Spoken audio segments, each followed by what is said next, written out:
Bismillahirrahmanirrahim. Assalamualaikum warahmatullahi wabarakatuh. Sobat-sobat, kita bersama lagi di channel saya dalam dakwah Islam pencerahan. Sobat-sobat, kenapa ahlul bid'ah menolak dengan keras diajak kembali kepada Al-Quran dan Sunnah Nabi? Padahal jelas sekali perintah ini di Al-Quran surat An-Nisa ayat 59.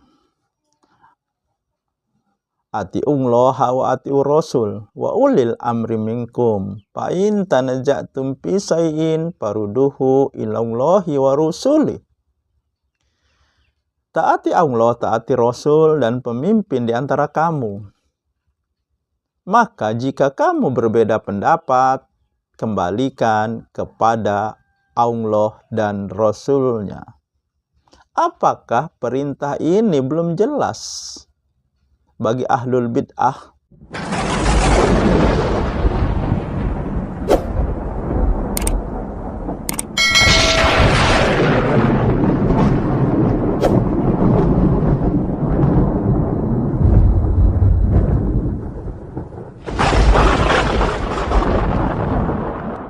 Ya jelas sekali.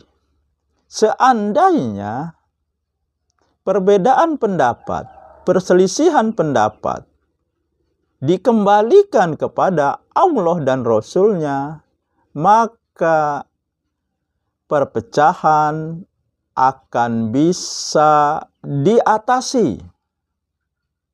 Ya. Karena hanya ada satu ukuran kebenaran, yaitu Allah dan Rasul-Nya.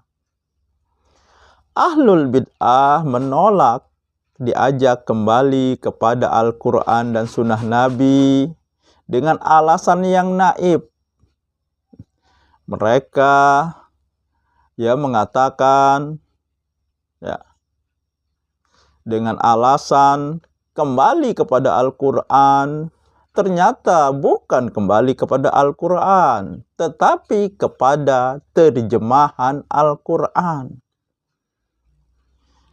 Padahal terjemahan Al-Quran dan Quran asli dalam teks Arab tidak ada perbedaan, isinya sama. Lalu di mana kesalahan Al-Quran terjemahan? Dan sampai saat ini tidak ada masalah dengan terjemahan Al-Quran yang banyak beredar, tidak hanya di negeri kita, tetapi juga di seluruh dunia. Jadi alasan yang mengajak kembali kepada Al-Quran, memakai terjemahan, alasan yang sangat lemah. Ya. Alasan yang dicari-cari. Ya, sebenarnya itu hanya sekedar alasan atau hanya dalih saja.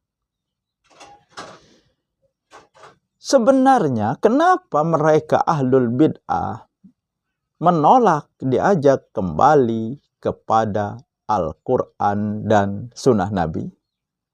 Nah, ini jawabannya, sobat-sobat. Ya. Pertama, mereka pasti kalah dalil jika perselisihan perbedaan pendapat dikembalikan kepada Al-Quran. Ini hal yang paling utama. Mereka pasti kalah dalil. Karena pemahaman mereka, amalan-amalan bid'ah mereka, dalilnya lemah, rapuh, dan mentah. Hanya dalil berdasarkan logika mereka. hawa nafsu mereka, dalil cocok logi dan akal-akalan. Tentu saja akan mudah dikalahkan ketika dalil-dalil mereka dihadapkan kepada Quran dan sunnah Nabi yang sahih. Dan yang kedua, ya, mereka takut kehilangan posisi dan status sosial mereka yang dihormati, diagungkan oleh para pengikutnya. Kalau mereka kembali kepada Al-Quran dan sunnah Nabi, maka terbukti apa yang selama ini mereka bela, mereka pertahankan, mereka ajarkan, mereka lestarikan, ternyata tidak memiliki dalil di Al-Quran dan sunnah Nabi. Dan yang ketiga, sobat-sobat,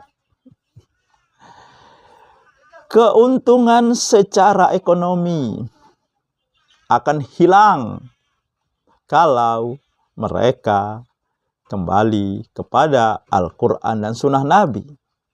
Karena ya, jika mereka ya, karena jika ternyata